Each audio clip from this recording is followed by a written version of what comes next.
We have breaking news. The Winnipeg Jets have made a huge signing, re-signing a very familiar face that is crucial to this Winnipeg Jets team.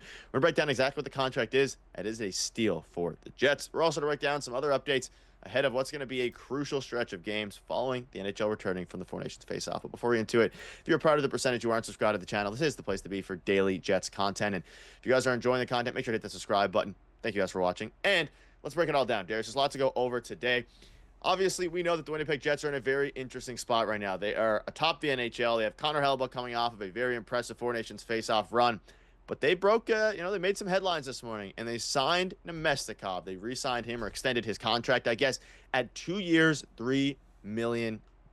And he has been a guy who has been with the Jets now for a little bit. He is absolutely crucial to this team. And to get him extended for another 2 years, extend some of the crucial role players, I guess is the best word, in their little cup window that they have over the next handful of seasons, and especially this season as well. It provides some certainty to this team going forward, and an absolute steal of a contract. And I think it's fair for both the Jets and Vladdy. Yeah, this is a great value deal. Like, we were not expecting this. I think a lot of people had him in the $3 to $4 million range, I guess. But, I thought it was going to be a little bit more, especially with the news of the salary cap going up, like significantly going up year after year after this season. So this is a great value deal for the Jets. They don't, sign him long-term either, so they don't handcuff themselves at all.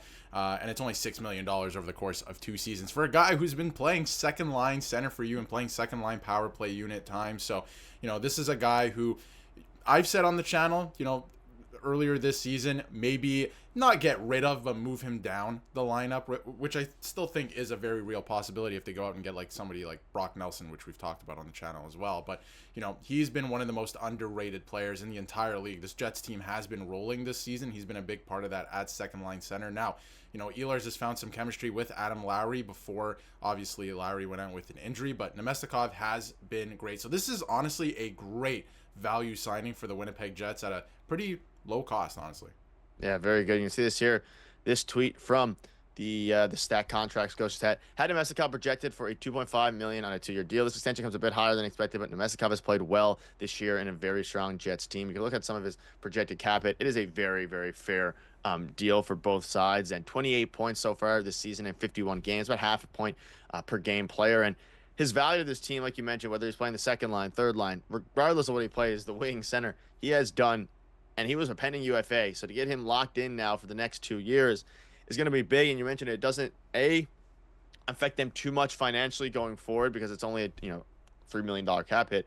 But also, they now have it locked up, and a player who is very important to this team can help contribute over the next couple of years. And whatever happens with some of the other pending free Nikolai Ehlers and players like that, that doesn't matter right now in this very moment as it pertains to this contract. So very good. See here from Crowder Brooks, Vladislav Namestnikov has signed a 2-year, $6 million extension. Much deserved for a guy who slotted seamlessly into the second-line center role for the first-place Winnipeg Jets. And I think there's also a degree of rewarding what he's done with the Jets. He's been a very solid and just a crucial contributor to this team. He's not going to be the guy who leads the team in points or leads the team in anything, really, but he's able to be absolutely crucial. On the second line now is something that's even crazier. You can see his JFresh chart here.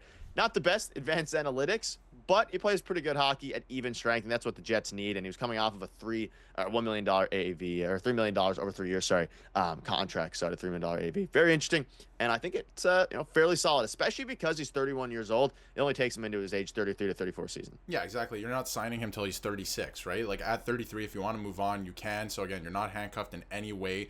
The deal is great at $3 million. If you look at his advanced analytics, like you mentioned with the JFresh chart, it doesn't jump off the page at you, nothing there, right? But he is pretty good 5-on-5, and he's played really good minutes for the Jets this year, and they're first place. So, I mean, we've talked about it on the channel since the beginning of the year. Yes, the Jets probably need a depth defenseman at the deadline and maybe another center, right? We've talked about it, but we do know what the market is now, and it's pretty ridiculous this year. So there is a world where, the Jets are a pretty good team. Maybe they just go into the playoffs with what they have, and Namestnikov has played pretty good. He could slot down to the third line center if they want to put Lowry at second line center just to continue that chemistry with Ehlers, like I mentioned. So, there's a lot that can still kind of play around with the lineup with heading into the playoffs if they don't want to go out and spend a ton of assets on a pretty mid player or a guy who's like 35 years old or in his mid 30s, right? So I think that there's a lot still they can do with the team, and this guy's been a big part of it all season. Again, you mentioned it. He's not going to lead the team in scoring. I mean, they have very high upside on the offense, obviously, with guys like Scheifele in the season he's having, right? Ehlers, obviously Gabe Vilardi's having a career year, but this is a guy who, has slotted in very nicely, maybe even unexpectedly, into the second line center position for the Jets. And he's playing second line power play time as well. He doesn't see too much time on the penalty kill at all, but he's doing what he can in the positions that he's put. Yeah, Kyle Connor as well. Very obviously crucial goal scorer. And I mean, he is a very, satisfying player in the sense of he's going to make the coach happy every time. He's fine to watch.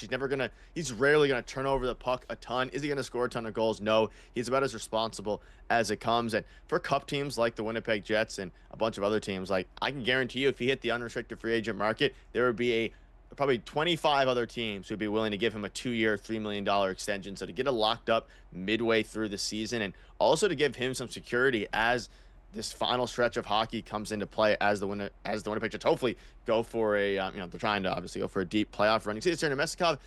The NHL teammates voted him the most underrated teammate in his last round of the player polls. We've got a lot of guys that deserve more credit than they get, said one forward. I'll go with Vladdy just because I played with him and now I understand how he sees the game. He's so smart. I don't think people give him enough credit. It was a common sentiment. Vladdy Namestnikov, that guy is unbelievable. He's so good at obviously just being the player that he is, not trying to do too much, and his teammates recognize that. And obviously 32 and now he was a pending UFA. And looking at some of the stuff from Puckpedia, of course, shout out to them. And again, 52 games, 29 points, former first-round pick. And it's just a very good signing. And I don't think many Jets fans, let us know down below if you're upset with the signing or if you're happy with it. I can't imagine many fans are upset with it. You have another guy, second-line center, probably third-line center going forward, depending what happens following this year.